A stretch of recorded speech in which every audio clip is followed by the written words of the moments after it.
Hi friends, welcome to మన Bommarillu. Upcoming రివ్యూలోకి వెళ్ళిపోదాం. భూమి గగన్ ఇంట్లో సంక్రాంతి సంబరాలు స్టార్ట్ అయిపోతాయి. సంక్రాంతి కావడంతో ఫ్యామిలీ మెంబర్స్ అందరూ కొత్త బట్టలు వేసుకొని హ్యాపీగా చెరుగ్గడలతో ముగ్గులు వేస్తూ ఎంతో హ్యాపీగా ఎంజాయ్ చేస్తూ ఉంటారు. అదే టైంలో శారద, రే, నాకెవరైనా హెల్ప్ చేస్తారా? పిండి వంటలు ఒక్కదాన్నే చేస్తున్నాను అని అంటుంది. వెంటనే పూరి, అమ్మా, నేను నీకు హెల్ప్ చేస్తానంటే వద్దు అంటావు, మళ్ళీ నువ్వే హెల్ప్ అడుగుతావు. నీ లాజిక్ ఏంటో నాకేమీ అర్థం కాదు అని అంటుంది పూరి. ఇంక భూమి అక్కడికి వచ్చి, అత్తయ్య, పోనీ నన్ను హెల్ప్ చేయమంటారా అని అడుగుతుంది. అమ్మో, వద్దు భూమి, నువ్వు అస్సలు హెల్ప్ చేయొద్దు. నువ్వు చిన్న పని చేసినా గగన్ చిన్నబుచ్చుకుంటాడు. నిన్ను కాలు కింద పెట్టకుండా చూసుకోవాలి అని వాడు ఎంతో కోరుకుంటున్నాడు. ఇప్పుడు నేను నీతో పని చేయించను. సరే, మీరిద్దరూ ఈ పిండి వంటలు తీసుకువెళ్ళి డైనింగ్ టేబుల్పై పెట్టండి అని ఇంకా అలా పూరి అండ్ భూమికి పిండి వంటలన్నీ ఇస్తుంది శారద. ఇంకా అలా డైనింగ్ టేబుల్పై పిండి వంటలు సర్దుతూ ఉంటే గగన్ చక్కగా ఇంకా మంచి డ్రెస్ వేసుకొని అలా కిందకి వస్తాడు. భూమి శారీ వైపు చూస్తూ ఉంటాడు గగన్. భూమి, నువ్వు ఈ శారీలో చాలా బాగున్నావు. నా సెలెక్షన్ ఎలా ఉంది అని అడుగుతారు. నీ సెలెక్షన్ చాలా బాగుంది కాబట్టే నువ్వు గిఫ్ట్ ఇచ్చిన శారీ కట్టుకున్నాను బావా. అయితే ఇప్పుడు ఇంకొకటి ఉంది.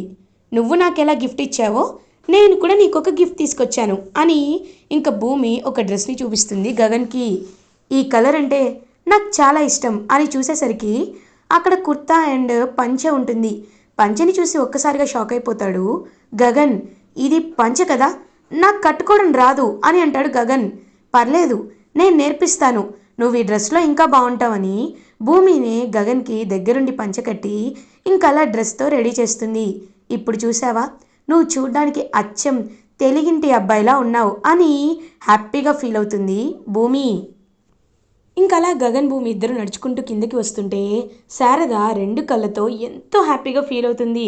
ఆహా, వీళ్ళిద్దరినీ చూస్తుంటే సీతారాములే నడుచుకుంటూ వచ్చినట్టు అనిపిస్తుంది. నిజంగా వీళ్ళకి ఏ దిష్టి తగలకూడదు అని ఇద్దరిని చూస్తూ ఉంటే పూరి శివ దగ్గరికి వచ్చి, శివ, రేపు పెళ్ళయ్యాక మనం కూడా అన్నయ్య వదనలాగే సీతారాముల్లా ఉండాలి, సరేనా అని అంటుంది. శివ మాత్రం మనసులో, అయ్యో, నేను ఏం చెప్పినా ఇప్పుడు తనకి అర్థం కాదు. తను చాలా నన్ను ప్రేమిస్తుంది. ఈ విషయాన్ని ఎలా బయట పెట్టాలో కూడా నాకు అర్థం కావట్లేదే అని చాలా అంటే చాలా బాధపడుతూ ఉంటాడు శివ. ఇది ఇలా ఉండగా అపూర్వ శరత్చంద్ర దగ్గరికి ఫుడ్ని తీసుకొస్తుంది. బావా, ఇప్పటికీ జరిగి 25 సంవత్సరాలైంది. నువ్వింకా శోభ అక్కని జీవితంలో ఎప్పటికీ మర్చిపోలేవని నాకు తెలుసు. కానీ మన జీవితం అనేది నది ప్రవాహం లాంటిది కదా, కొట్టుకుంటూ వెళ్ళిపోవడమే, అంతకు మించి ఏం చేయలేం కదా. రా బావా, భోజనం చేయనంటారు. లేదా పూర్వ, నేను భోజనం చేయలేను, నాకు నాకొకటి అర్థం కావట్లేదు అని అంటారు. ఏమైంది బావా అని అడుగుతుంది.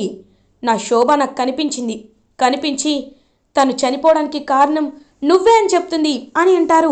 ఒక్కసారిగా షాక్ అయిపోతుంది అపూర్వ. ఏంటి, అక్క అలా చెప్పిందా? బావా, నువ్వేదో కలగని ఉంటావు. చిచ్చి, అలా ఎందుకు అవుతుంది అని అంటుంది అపూర్వ. నాకు అదే అనిపిస్తుంది, ఖచ్చితంగా ఇది కలనే అనిపిస్తుంది అని అనేసరికి, కల కాదు, నిజం అని అంటారు కృష్ణప్రసాద్. కృష్ణప్రసాద్ని చూసి ఒక్కసారిగా షాక్ అయిపోతుంది అపూర్వ. ఏం మాట్లాడుతున్నావు కేపీ, నిజమేంటి అని అంటారు. అవును, మీకు కల్లో కనబడి చెప్పారో నిజంగా చెప్పారో తెలీదు. శోభా చెల్లెమ్మ మాత్రం చనిపోవడానికి కారణం ఈ అపూర్వ అనే బావగారు. ఆ విషయాన్ని నేను ఎప్పటి నుండో మీకు ప్రూవ్ చేయాలనుకుంటున్నాను, కానీ చేయలేకపోతున్నాను అని అంటారు. కేపీ, ఆపుతావా నీ నాటకాలు? ఎన్నిసార్లు ఇదే విషయం చెప్పి నా చెవులని తినేస్తూ ఉంటావు నువ్వు? అయినా పక్కా సాక్ష్యం లేంటిదే ఏ నిజం చెప్పకూడదు, అలాంటిది ఇన్నిసార్లు చెప్తున్నావు. అయినా శోభని చంపింది నువ్వేనని ప్రూవ్ అయిపోయింది కదా, అయిపోయాక కూడా ఎందుకు ఇలా నాటకాలు వేస్తున్నావు కేపీ అని అడుగుతారు శరత్చంద్ర. బావగారు, కొంతమంది తెలివిగా ఇరికించడం వల్లే నేను బయటికి రావాల్సి వచ్చింది. కానీ ఒక్కటి మాత్రం నిజం, త్వరలోనే మీకు ఈ అపూర్వ నిజస్వరూపం తెలుస్తుంది. తెలిసి ఖచ్చితంగా మీరే తన్ని మెడపట్టుకొని బయటికి గెంటేస్తారు. అదే చేత్తో భూమిని ఈ ఇంటికి కూతురిగా తీసుకొచ్చి యాక్సెప్ట్ చేస్తారు. అది మాత్రం నిజమని చెప్పి అక్కడి నుండి వెళ్ళిపోతారు కృష్ణప్రసాద్. అపూర్వ ఆలోచనలో పడుతుంది. ఏంటి, కేపీని చూస్తుంటే ఏదో గట్టిగానే ప్లాన్ చేస్తున్నట్టున్నాడు. అయినా నేను ఏ ఒక్క ఎవిడెన్స్ కూడా మిగల్చలేదు కదా, మరి ఇంత కాన్ఫిడెంట్గా ఎలా చెప్తున్నాడు అని భయపడుతూ ఉంటుంది అపూర్వ. ఇది ఇలా ఉండగా భూమి గగన్ ఇద్దరు హ్యాపీగా అన్ని గేమ్స్ ఆడుకుంటూ ప్రశాంతంగా వాళ్ళ టైంని స్పెండ్ చేస్తూ ఉంటారు. అదే టైంకి ఇంకా చెర్రీ అయితే అలా గగన్ వాళ్ళ ఇంటికి వస్తారు నక్షత్రం తీసుకొని. రే చెర్రీ, ఏంట్రా ఇలా వచ్చావు అని అడుగుతారు.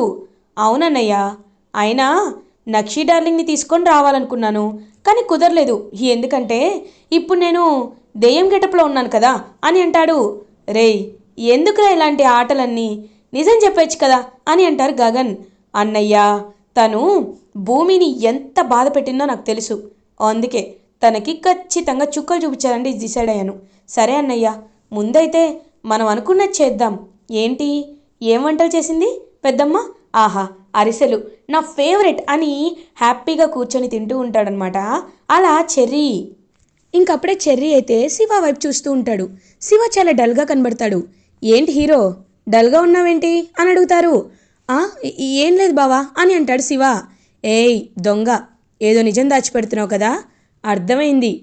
పూరి గురించేగా ఆలోచిస్తున్నావు. పూరి చాలా మంచిది, పైకి గడుసుగా కనబడుతుంది కానీ ఎంతైనా తన్ని ప్రేమించావుగా, నీకు నిజం తెలుస్తుంది కదా అని అంటాడు. ఇంకా ఏమీ మాట్లాడకుండా సైలెంట్గా ఉంటాడు శివ. ఏంటో శివాని చూస్తే చాలా తేడాగా ఉంది. సర్లే, భూమి ఏంటి, ఏం చేస్తున్నావు అని అడుగుతాడు చెర్రీ. ఏం లేదు చెర్రీ, అవును నక్షత్రని ఇంకా నువ్వు ఆడుకుంటున్నావంటే మరి ఎప్పుడు బయటపడతావు అని అడుగుతారు. చెప్పాను కదా, కొద్ది రోజులు పడుతుంది. అవును, ఇంతకీ పూరి పెళ్ళెప్పుడు అని అడుగుతారు. ఇదిగో ఇంకొక నెలలో పెట్టుకోవాలనుకుంటున్నాం చెర్రీ, కానీ ఒకటి, పూరి పెళ్ళికి మావయ్య కూడా వస్తే బాగుంటుంది కదా అని అంటుంది. అవును నిజమే, నాన్నకి పూరి పెళ్ళి చూడాలని ఎంతో ఆశగా ఉంది, కానీ అన్నయ్య గురించి తెలిసిందేగా, అన్నయ్య నాన్నని రానివ్వడు కదా అని అంటాడు చెర్రీ. చెర్రీ, మనమే ఏదో ఒక ప్లాన్ చేయాలి చెర్రీ, చేసి ఎలా అయినా మీ అన్నయ్యతో మాట తీసుకునేలా చేయాలి, అప్పుడు ఖచ్చితంగా బయటకు వస్తారు అని అంటారు. నిజమే, చేద్దాం. అయితే నేను ప్లాన్ చేసే పనిలో ఉంటాను, నువ్వు ఆ అన్నయ్య ఇద్దరు కలిసి హ్యాపీగా ఎంజాయ్ చేయండి అని అక్కడి నుండి వెళ్ళిపోతాడు చెర్రీ. ఇంకా అలా గగన్ భూమి దగ్గరికి వస్తారు. శారదా, రే గగన్, ఇవాళ ఫెస్టివల్ కదా, నువ్వు భూమి మూవీకి వెళ్ళరండ్రా అని అంటారు. అమ్మ మీరు కూడా రావచ్చు కదా అని అంటారు. ఏం పర్లేదు, మేము రేపు వెళ్తాము, మీరిద్దరూ ఇవాళ వెళ్ళండి అని అంటుంది పూరి. ఇంకా అలా భూమి గగన్ ఇద్దరు కలిసి హ్యాపీగా మూవీకి బయలుదేరుతారు. మూవీకి వెళ్ళి ఇంకా మూవీ చూసి తిరిగి ఇంటికి వస్తుంటే కరెక్ట్గా అక్కడ అపూర్వ లాయర్తో మాట్లాడుతూ కనబడుతుంది. ఒక్కసారిగా భూమి విండోలో నుండి చూసి బావా కారు ఆపు అని అంటుంది. ఏమైంది భూమి అని అడుగుతారు. బావా ఒకసారి అటు చూడు అనేసరికి అపూర్వ లాయర్తో మాట్లాడుతూ ఉంటుంది. ఏముంది భూమి, అపూర్వ లాయర్ ఎవరితోనో మాట్లాడుతుంది, అందులో ఏంటి అని అంటారు. లేదు బావా, తను లాయర్తో కాంటాక్ట్ అయి మాట్లాడుతుందంటే ఖచ్చితంగా ఏదో ప్లాన్ వేస్తుంది, ఆ ప్లాన్ ఏంటో మనం తెలుసుకోవాలి.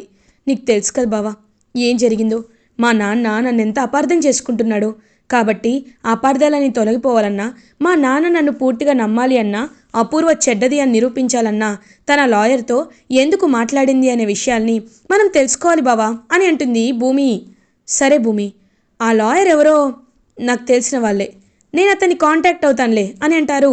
నీకు తెలీదు, అపూర్వ డబ్బులు ఇస్తే ఖచ్చితంగా అందరూ తన దగ్గరే పనిచేస్తారు, కాబట్టి తను ఫాలో అయ్యి మనం తెలుసుకోవాలి అని ఇంకా అలా చెప్తుందనమాట వెంటనే భూమి. సరే అయితే ఒక్క నిమిషం అని చెప్పి ఇంకా వెంటనే అలా కార్ని పక్కకి ఆపుతాడు గగన్. ఇంకా అపూర్వ లాయర్ ఇద్దరు మాట్లాడుకుంటుంటే భూమి సీక్రెట్గా వింటుంది.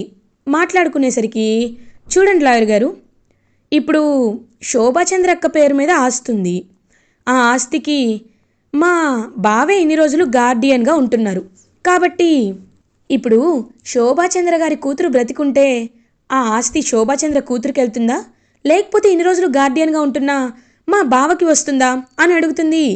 చూడండమ్మా, తనకి వారసులుంటే వారసులకే వస్తుంది, కానీ తన భర్తకి కూడా హక్కు ఉండదు. తను ఇప్పుడే కనబడిందని చెప్తున్నారు కాబట్టి ఆస్తి అంతా మీరు చెప్తున్నట్టు శోభాచంద్ర గారి వారసులదే అని అంటారు. వెంటనే అపూర్వ, లేదు, ఆ ఆస్తి దాని పేరుపై ఉండకూడదు, ఎలా అయినా నా పేరుపై రాయించుకోవాలి.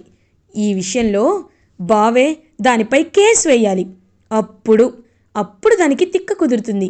కానీ బావ కేసు వేయాలంటే బావ సైన్ ఉండాలి కదా.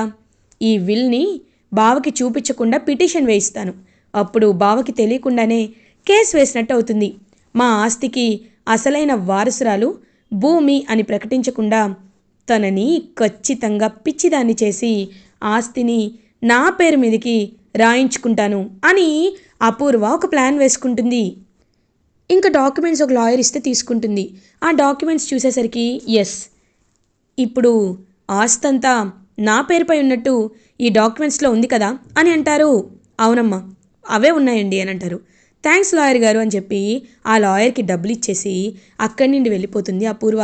ఇదంతా తెలుసుకొని ఒక్కసారిగా భూమి షాక్ అయిపోతుంది.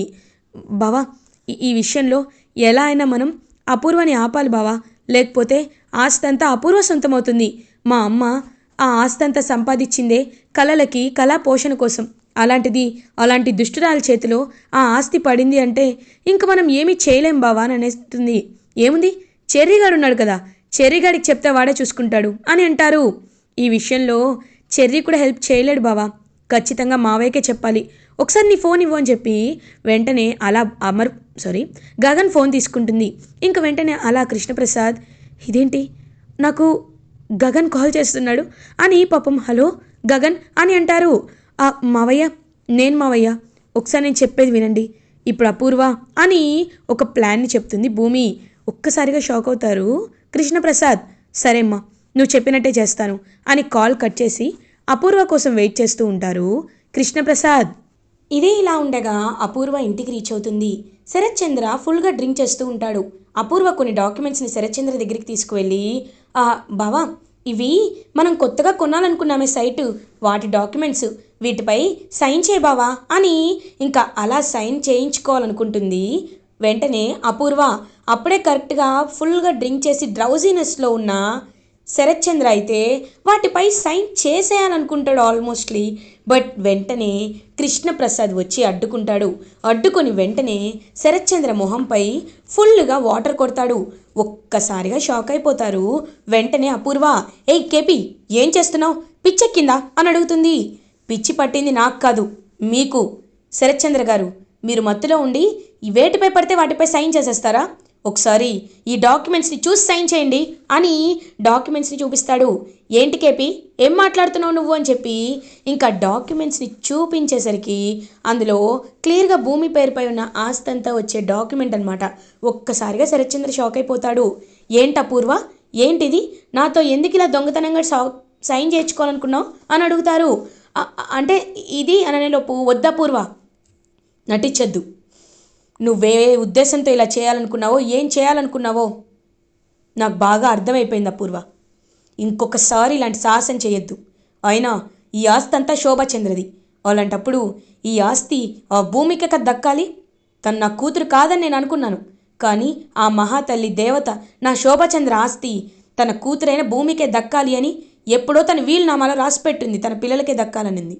కాబట్టి రేపే వెళ్ళి ఆస్తి పేపర్లు తన మొహం మీద కొడతాను అని చెప్పి ఇంకా అలా శరత్ చంద్ర అయితే ఆ డాక్యుమెంట్స్ని చించేసి ఆస్తి భూమికి ఇచ్చేయాలని ఫిక్స్ అవుతాడు. ఒక్కసారిగా కుప్పకూలిపోతుంది అపూర్వ. కోపంగా చూస్తూ ఉంటుంది కృష్ణప్రసాద్ వైపు. కృష్ణప్రసాద్ అలా అపూర్వ ప్లాన్ని తిప్పికొట్టి హ్యాపీగా అపూర్వ వైపు చూస్తూ ఉంటాడు. ఇలా ఎపిసోడ్ ఎండ్ అవుతుంది. ఫర్దర్ ఎపిసోడ్ రివ్యూస్ ముందుగా మీకు కావాలి అనుకుంటే మా ఛానల్ని సబ్స్క్రైబ్ చేసుకోండి. Thanks for watching.